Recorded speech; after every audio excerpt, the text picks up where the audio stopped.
भारत का एक इंसान से पूछो जो पढ़ा लिखा नहीं भी है तो उसे एक राष्ट्रपति जरूर याद रहेगा, एपीजे अब्दुल कलाम। समझ आ गया कि नहीं आ गया?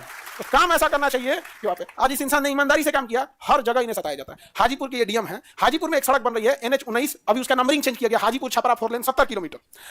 मेरे सामने एक्सीडेंट हुआ है, मेरे सामने आज भी हाजीपुर छपरा 4 लेन पे गाड़ियां लड़ी हुई, एक ही लेन है इधर से। 10 साल से कमीशन खोरी के चक्कर में इनका जिला हाजीपुर, वैशाली डीएम यशपाल जी ध्यान दीजिएगा, इनके जिला में कमीशन खोरी का वो लेवल है कि 2012 से 2025 आ गया, 15 साल से वो 70 किलोमीटर सड़क नहीं बन पाया।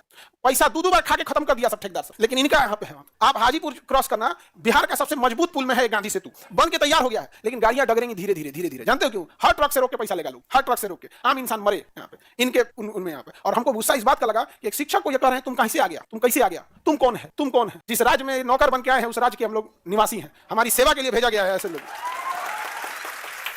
ये बात शोभा नहीं देती है, वो भी एक पढ़े लिखे IAS अधिकारी को, कि जब आप ऐसे बोलिएगा तो एक थाने में बैठे आपके सबऑर्डिनेट लोग क्या काम करेंगे। तो बात ऐसा होना चाहिए कि डीएम को लोग रेस्पेक्ट करें। एक समय था लोग डीएम को डीएम साहब कहते थे, कलेक्टर साहब कहते थे, लेकिन इस तरह से अमर्यादित भाषा का प्रयोग करने पे कोई, अरे भाई आपके ऊपर प्रेशर है, कुछ भी है, इज्जत से बात करने में क्या जाता है कि ठीक है बैठिए हम आपका बात सुन, आवेदन तक नहीं लिया इस इंसान। अच्छा इन गलती से क्या हो गया ना, तो मतलब हम शिक्षकों लोग को इन लोग को लगा कि किसी को कुछ बोल देंगे तो चल जाएगा, ऐसा नहीं होगा भाई। इस ईमानदारी की वजह से हम गांव में घूम के वोट मांगे, सलाह पंचायत में, आप लोग कोई एरिया होगा उस एरिया में, वहां पे तो वहां पे हमको पता नहीं था कि वोट कैसे मांगा जाता है, हमको क्या पता, लेकिन हमें पता था कि ईमानदार इंसान को अगर हम नहीं साथ नहीं देंगे तो कल को कोई नहीं आएगा। प्रचार करने के लिए हमको कहां नहीं बुलाया गया। चार्टर प्लेन समझते हो जिसमें नेता लोग जाते हैं, वो तक कि सर एक बार आ जाइए प्रचार में, चुनाव प्रचार में, अभी 2024 में जो खत्म हुआ है, समझा गया, बहुत हाई लेवल तक सोचिए जो चार्टर प्लेन भेज सकता है क्या, हम नहीं जाएंगे, हम कहाँ जाएंगे आपके प्रचार में। तो कहा कि सर आप तो विपिन सर के प्रचार में गए हुए थे, हम कहे वो इंसान अलग है, आप अलग है। मुझे सब कुछ पता है कि क्या हो रहा है, और हमको रास्ते से ही अरेस्ट करने के लिए पूरी जाल बिछाई गई। मैं हूं, आपके पास ही हूं, आपको टेंशन लेने की जरूरत नहीं है। और हमें यह भी पता चला है कि डीएम साहब अभी नहीं 1:30 बजे से मिलेंगे, अभी VC में है। अच्छी बात है, वो अपना प्रोग्राम कर ले, क्योंकि डीएम साहब से जब तक हम मिलेंगे नहीं तो अपनी बात किसके सामने रखेंगे। तो अभी आप लोग अपना आवेदन दीजिए, और आवेदन डीएम साहब के हाथ में दीजिए, ज्यादा बेहतर रहेगा। अपना आवेदन सब कोई दे सकता है। हम लोग ना तो कोई रैली ना तो कोई आंदोलन में आए हैं, हम लोग सब अपनी अपनी समस्या लेकर आए हैं, और मैं भी अपनी समस्या लेकर पहुंचूंगा। मेरा नंबर बंद है, वजह आप जानते हैं, तो सब कुछ आप समझ रहे हैं, और हमने अपना नंबर को बंद रखा है अभी अपनी स्वेच्छा से। लेकिन हम पहुंचेंगे और डीएम साहब से मुलाकात जरूर करेंगे। आप लोग अपनी बारी का इंतजार जरूर कीजिए, और अगर डीएम साहब डायरेक्ट मिलते हैं तो डीएम साहब से जरूर मिलिए, और ये बात भी कहिएगा कि सर जनता की कुर्सी पर हम बैठ तो सकते हैं ना, बस हम भी आ रहे हैं अपनी समस्या को लेकर, हैं हम आपके पास ही। बहुत बहुत धन्यवाद।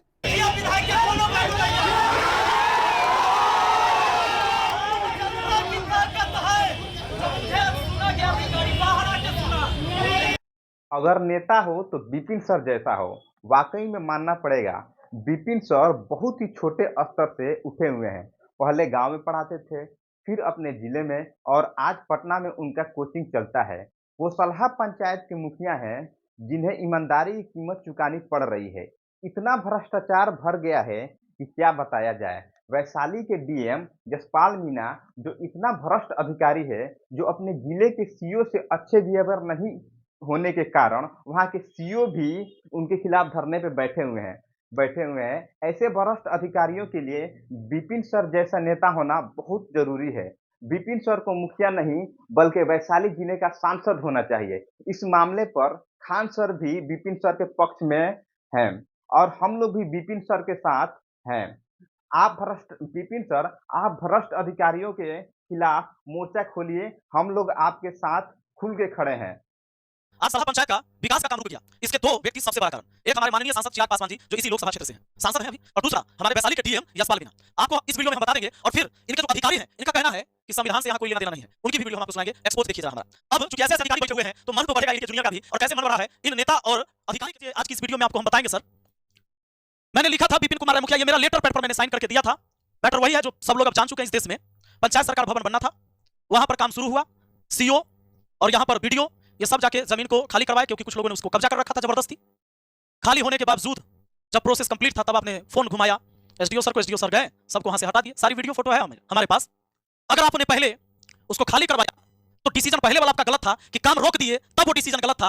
ये जवाब तो बनता है, जो पहले आप खाली कराने के लिए आपके अधिकारी गए वो डिसीजन गलत था, या जब उस काम को होते हुए आपने रोक दिया किसी के कहने से, वो डिसीजन गलत था। ये तो आप ही बताएंगे। खैर, इसी समस्या को लेकर हम आपके पास पहुंचे थे, निवेदन किए। श्रीमान जिला पदाधिकारी महोदय, जिला वैशाली बिहार सरकार की जमीन से अवैध कब्जा हटाकर पंचायत सरकार भवन निर्माण करवाने के संबंध में महाशय विनती किया मैंने। निवेदन है कि सरकारी भूमि खाता संख्या 305 खेसरा 236 एवं 1076 थाना नंबर 567 ग्राम मोहम्मदपुर कोइयारी वार्ड 14 पंचायत रसला प्रखंड सहदेई बुजुर्ग जिला वैशाली राज्य बिहार कुछ लोगों ने अवैध कब्जा कर रखा है। उक्त जमीन को सहदेई सीओ एवं महानार एसडीओ के द्वारा खाली करवाया गया, क्योंकि इस पर पंचायत सरकार भवन का निर्माण होना था, परंतु मुझे सही और नेताओं के दबाव में इस जमीन पर पुनः अवैध कब्जा करवा दिया गया है, जिसकी वजह से पंचायत सरकार भवन का निर्माण बाधित है। अतः श्रीमान से अनुरोध है, इस जमीन की सही जांच कराकर, मैंने बोला सही जांच कराकर, अतिक्रमणकारी से मुक्त करा दिया जाए एवं पंचायत सरकार भवन का निर्माण करने का आदेश दिया जाए। सही जांच कराकर, यह जांच कराने के लिए मैंने आपसे आग्रह किया सर। मैं जैसे ही गया, पहली बार मुलाकात हुआ, 3 साल मेरा लगभग कंप्लीट हो गया, मुखिया बने बने, हमको थोड़ा और पहले मिल लेना चाहिए था आपसे, लेकिन जरूरत अब पड़ गई थी बहुत ज्यादा। जाकर आपसे मिलते तो आप, जबकि एक पर्चा आपके अंदर जाता है कि भाई आपसे कौन मिलने आता है, आप आदेश करते तब आता है। हम गए, 2-3 चक्कर काटे तब आप मिले और सीधे कहे तू कौन है। हमने बताया भी कि विपिन कुमार है, मुखिया है सर सलाह पंचायत के। हाँ तो क्या हुआ? अरे सर हम जनप्रतिनिधि हैं, जनता की आवाज है, जिस जनता के पैसा से ये चाय नाश्ता आपको हो रहा है ना सर। अच्छा शर्ट पैंट पहनते होंगे, मेरा शरीर महक रहा था क्या? गंदा था कपड़ा, यही शर्ट था, यही था, ऐसे ही पहन के गए थे। ये भी ठीक ठाक है सर, अपना कमाई से पहनते हैं, लेकिन जनता के पैसा, टैक्स के पैसा से आपको सैलरी भी मिलती है, पूरे सुख सुविधा मिलता है, मिलना भी चाहिए। लोग IAS IPS बनते हैं, पढ़ लिख के बहुत मेहनत करके आते हैं। खैर मुझे थोड़ा संदेह हो रहा है, क्लियर आप करिएगा कि डायरेक्ट एडॉप्ट हुए थे कि पढ़ के आए थे, या सीधे आप आ गए। हालांकि डिग्रियां तो आपके पास समाज शास्त्र की है, आपने मास्टर किया है, क्योंकि सुबह सुबह सबको चाय नाश्ता की जरूरत होती है। और पानी थोड़ा ज्यादा पीते रहिएगा सर, ऐसा इसलिए कि गर्मी थोड़ी अब बढ़ते जा रही है, तो पानी पीना जरूरी है, और साइंटिफिक गुण भी है पानी में, चेहरे की चमक बनी रहती है। और वैसे हमारे माननीय सांसद जी आपके साथ ही बैठे हैं तो कोई दिक्कत नहीं है, क्योंकि चिराग पासवान जी हमारे बिहार फर्स्ट की बात करते हैं और दलित और पिछड़ों के नेता हैं। तो इधर दलित बैठे हैं और इधर दलितों के नेता और अधिकारी, जहां पर पानी भी पी रहे हैं तो ग्लास के ऊपर एक ढक्कन रखा हुआ है ताकि कोई डस्ट ना पड़ जाए, मक्खी ना जाए। अच्छी बात है, स्वस्थ रहने के लिए करना चाहिए, क्योंकि दलितों के नेता है और इधर दलित बेचारा वो सरकारी नल जल से जो पानी पी रहा है, गड्ढा में बह रहा है कि कहां बह रहा है, कभी पानी आ रहा है कभी नहीं आ रहा है, क्योंकि इसको भी पंचायती राज से हटाकर अब आपने एजेंसी को दे दिया, तो पंचायती राज का पावर भी नहीं रहा, और उसको मुखिया फोन करते करते थक जाता है। पानी बह रहा है से बह रहा है, जहां है वहीं टूटा पड़ा है। तो एक ये पानी पीते हैं और एक आप लोग पानी पीते हैं। इधर दलित हैं, इधर दलित बैठे हैं और इधर दलित के नेता और अधिकारी हैं। आइए बाकी अब आते हैं विषय वस्तु पर। डीएम साहब, एक चिट्ठी था हमारे पास जो अपने पंचायत की समस्या को लेकर था, जो हम आपके पास लेकर गए, लेकिन हमारे माननीय सांसद चिराग पासवान जी पहले ही आपको फोन पर सब कुछ समझा रखे थे, तो हमारा चाहते आप सुनबे नहीं किए। इनके साथ चाय नाश्ता पर बैठे हैं, खाना पीना हो रहा है, अच्छी बात है, होना चाहिए आदर सम्मान सबका। पर हमारा से इतना दिक्कत था कि ऑफिस में सामने पर कुर्सी पर बैठने भी नहीं दिए, और कहें कि सर आवेदन कम से कम ले लीजिए, तो आवेदनों नहीं लिए। जनप्रतिनिधि भी हैं, हम भी हैं, हम छोटका है क्योंकि हम गांव में रहते हैं, हम उस कुर्सी पर बैठते हैं जैसे हमारा जनता का कुर्सी होता है, ऐसे वाला कुर्सी। ये भी हमारा जनता दरबार लगल है। आम जनता को तो आपने कभी बैठने ही नहीं दिया चेयर पर, आप वहां बैठते हैं, मैं भी गया था, बैठने ही नहीं दिया। ये जो कुर्सियां लगी है ना सर, आम जनता के लिए लगती है, पता है? आप IAS ऑफिसर हैं, you are a public servant mister Yashpal Meena. Public मतलब जनता, सर्वेंट मतलब नौकर। आप सिर्फ जनता के नौकर हैं, मालिक। एक लोकतांत्रिक देश है ये देश संविधान से चलता है, कानून से चलता है, और उसी संविधान के बदौलत आप इस कुर्सी पर डीएम बन के बैठे हैं।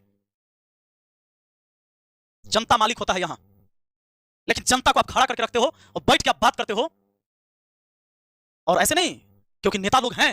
ये देखिए जिस कलर की कुर्सी यहां देख रहे हो, जो कुर्सी मेरे पास भी ऐसे कुर्सी है सर, पर वैसे तब हम बैठते हैं जब हम अपने साथियों में 1-2 लोग होते हैं सर, लेकिन जब हम 10-20 लोग बैठते हैं तो ऐसे ही कुर्सी होता है हमारा।